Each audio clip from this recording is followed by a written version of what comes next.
Hello everyone, कैसे हैं आप सब। आई होप कि आप सब बहुत अच्छे होंगे और मैं भी बिल्कुल ठीक नहीं हूँ। आप सबको पता होगा कि मेरे पैर में मतलब मेरी ट्रेनिंग चल रही है और ट्रेनिंग की वजह से मेरे पैर में बहुत ज्यादा दिक्कत हो रखी है। खैर, ये सब बातें बाद में करेंगे। अभी जो मेन टॉपिक है वो ये है कि मेरा दिल्ली पुलिस का एग्जाम हुआ है और थंबनेल देख के आपको समझ आ ही गया होगा कि मैं इसी टॉपिक पे बात करने के लिए वीडियो बना रही हूँ। तो आई थिंक कि आप सब भी उतने ही परेशान होंगे जिन लोगों का अभी तक एग्जाम नहीं हुआ है कि क्या होगा कैसे होगा। तो भाई, जिनके पास भी अभी टाइम है, मैं उनसे यही कहना चाहूंगी कि आप जितना हो सके उतना करंट पढ़ लो। मतलब सिर्फ 2025 की करंट पढ़ लो, आपको किसी और की जरूरत ही नहीं है।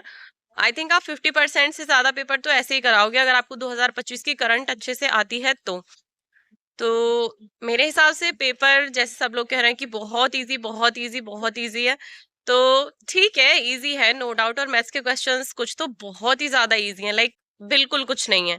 कुछ क्या, अधिकतर ऐसे ही हैं। और जो टफ हैं तो वो ठीक ठाक टफ से हैं थोड़े। मतलब 3D और 2D के जो क्वेश्चन है वहीं पेपर को थोड़ा टफ बना रहे हैं, बाकी तो बहुत इजी है। मैथ्स में कुछ भी नहीं है, बहुत इजी क्वेश्चन आ रहे हैं। और अगर कंप्यूटर की बात करूं तो मेरी शिफ्ट में, मेरी फर्स्ट शिफ्ट थी और 27 तारीख में मेरा पेपर था। तो यूआरएल, सिर्फ यूआरएल से 3 क्वेश्चन पूछे गए हैं कंप्यूटर में, ठीक है। यूआरएल से 3 क्वेश्चन थे, एक्सेल से क्वेश्चन था और ईमेल से भी था। तो इस तरीके से आप प्रिपेयर कर सकते हो, ठीक है।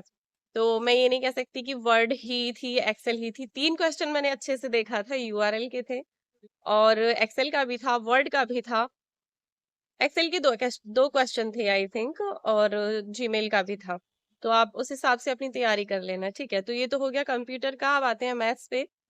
तो मैथ्स में ऑलमोस्ट एवरेज भी था, परसेंटेज भी था और मतलब था, जो भी इम्पोर्टेंट टॉपिक है वो थे, लेकिन ना कुछ जैसे क्वेश्चन थे। एक होता है ना कि बेसिक जब सीखने लगता है बच्चा तो उसे वो क्वेश्चन कराए जाते हैं, वो वाले क्वेश्चंस वहां पे दे रखे थे, बहुत इजी, बहुत ज्यादा इजी, ठीक है। और आ जाए अब 2D और 3D पे। तो 2D और 3D में जो था, 2D और 3D में एक सम चतुर्भुज से एक क्वेश्चन था और एक ट्रायंगल से था, प्रिज्म से, मतलब कोन, कोन से था, और सिलेंडर और गोला। इन सब चीजों के आपको फॉर्मूले याद होने चाहिए, आप आसानी से क्वेश्चंस बना लोगे। और ट्रेन से भी था, ठीक है।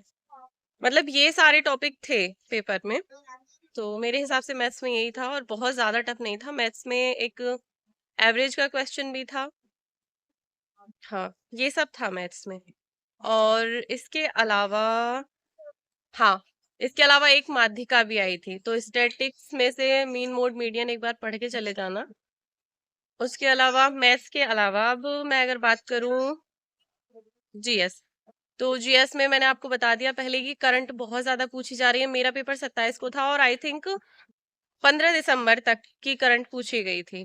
तो आप बस 2025 की करंट पढ़ के चले जाओ, आप 50% से ज्यादा स्कोर कर जाओगे बहुत इजीली।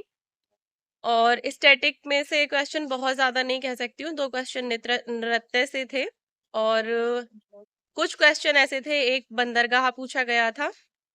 मैं एक फोटो लगा देती हूँ यहाँ साइड में, आप इस फोटो में देख लीजिएगा कि कौन कौन से क्वेश्चन थे। जो जो मुझे याद है वो मैं लिख दूंगी, तो आप यहाँ साइड में देख लेना। ये सारे क्वेश्चंस आए थे हमारी शिफ्ट में।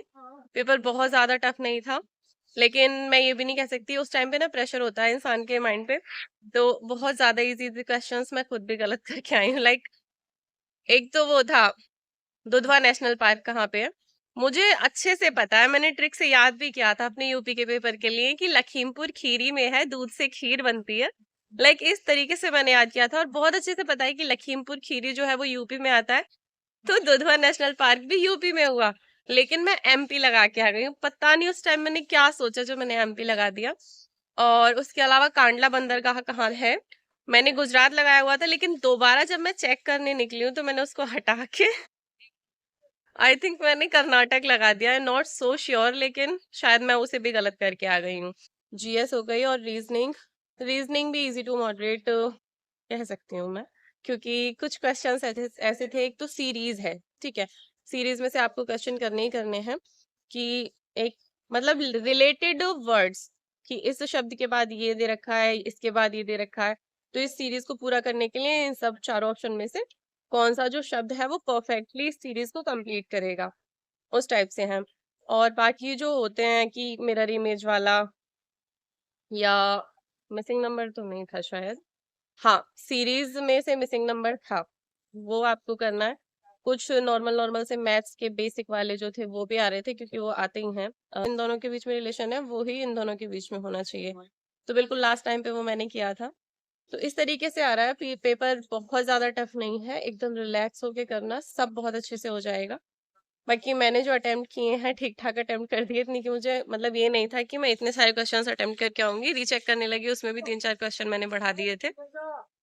बाकी देखो, पेपर बहुत अच्छा गया है, मुझे उम्मीद भी पूरी पूरी है। बाकी सब भगवान जी के ऊपर है। होपफुली नंबर आ जाए, और इसीलिए मुझे बहुत जरूरी है कि पहले मेरा पैर ठीक हो जाए, क्योंकि फिजिकल तो बात की चीज है, पैर ठीक होगा तभी मैं कुछ कर पाऊंगी, है ना। तो आप सब एकदम अच्छे से तैयारी करो, डोंट गेट पैनिक, बहुत रिलैक्स होके पेपर देना, तब बहुत अच्छा होगा, ठीक है। और जीएस के लिए स्पेशली बोलूंगी कि आप सिर्फ 2025 की करंट पढ़ लो, आपको किसी और चीज को पढ़ने की ज्यादा जरूरत नहीं है। स्टार्टिंग में माथा मारने से अच्छा है कि करंट पढ़ो बस, और नृत्य पढ़ जाओ बस, ठीक है। ये चीजें मोस्ट इम्पोर्टेंट है। तो आई थिंक आज की वीडियो में मोर देन सफिशिएंट है, जितनी इन्फॉर्मेशन मैं दे सकती थी मैं दे चुकी हूँ। बाकी आपको अगर कोई डाउट हो, कोई क्वेश्चन हो, तो मुझे कमेंट बॉक्स में आप जरूर पूछ सकते हैं। और वीडियो कैसी लगी मुझे कमेंट बॉक्स में जरूर बताइएगा। आज के लिए बस इतना ही, अब मिलती हूँ आपसे नेक्स्ट वीडियो में, तब तक के लिए bye bye, take care, see you in the next video.